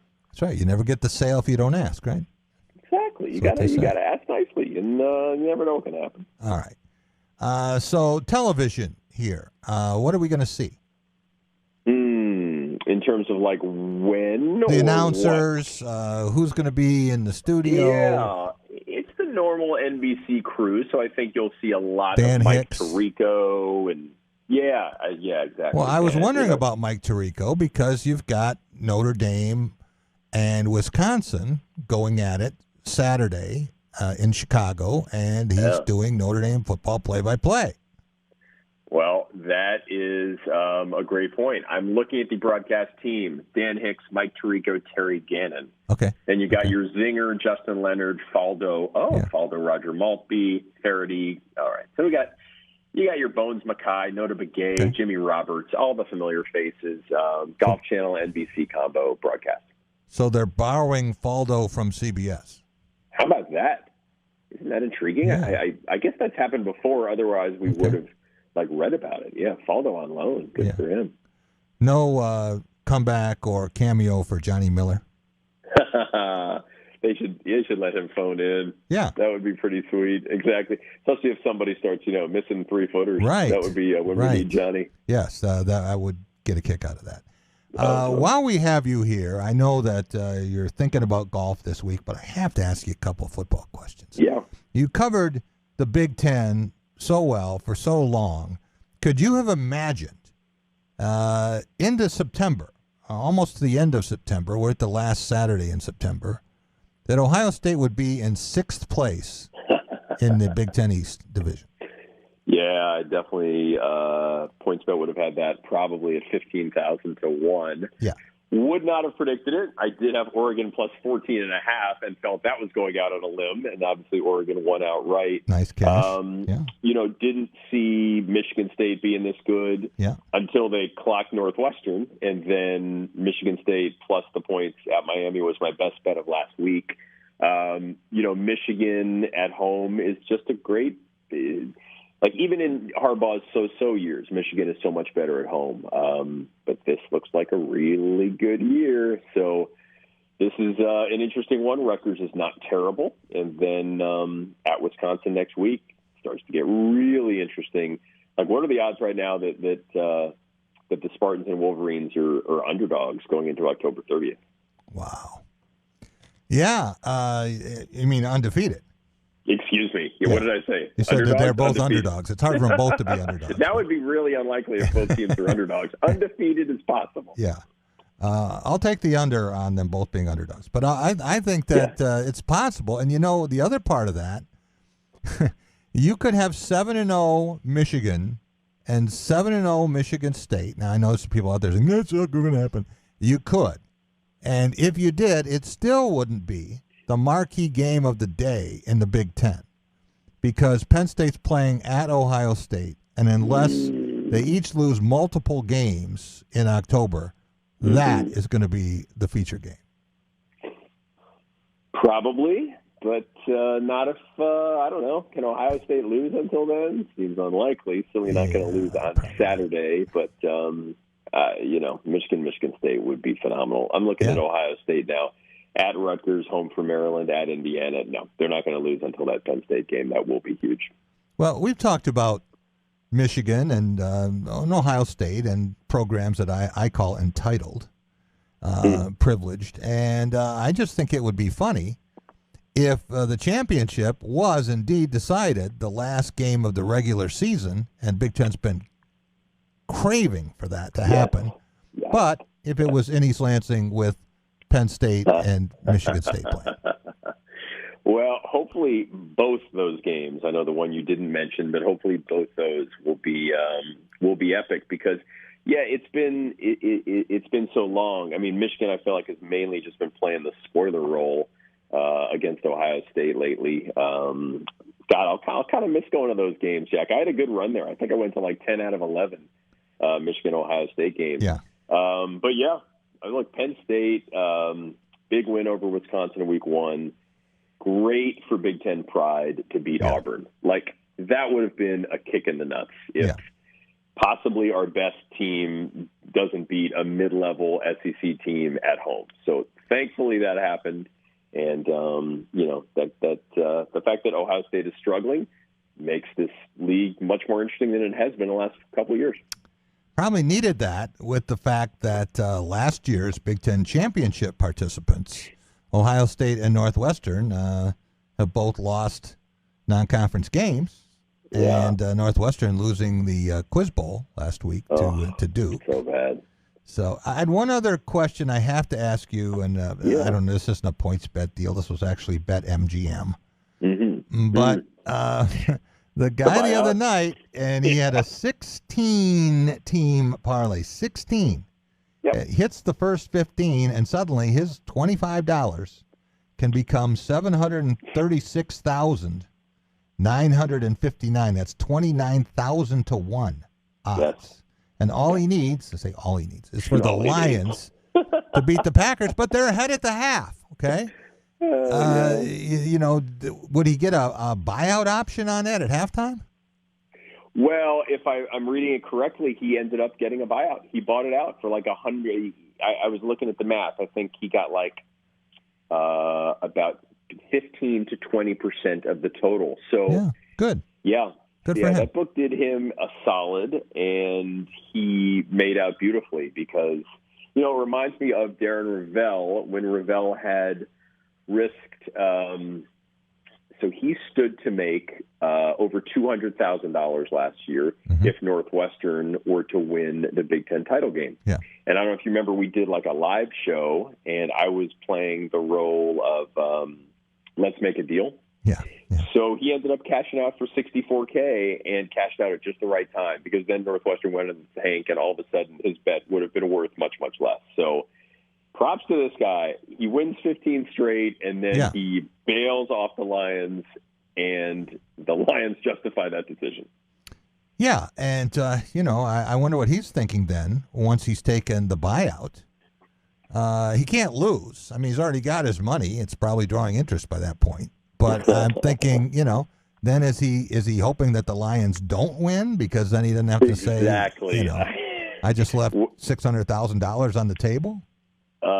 Jack, I've had that same moment. Hopefully you have as well when, let's say you have a 3-team parlay, and if it hits, you get $500. And so you hedge it the other way. I actually did that last week with Alabama. I hit the first 2 legs. I had Cincinnati, and I had Michigan State, and then I had Bama. And pretty early in the game, I hedged with a Florida plus 16.5 bet. Okay.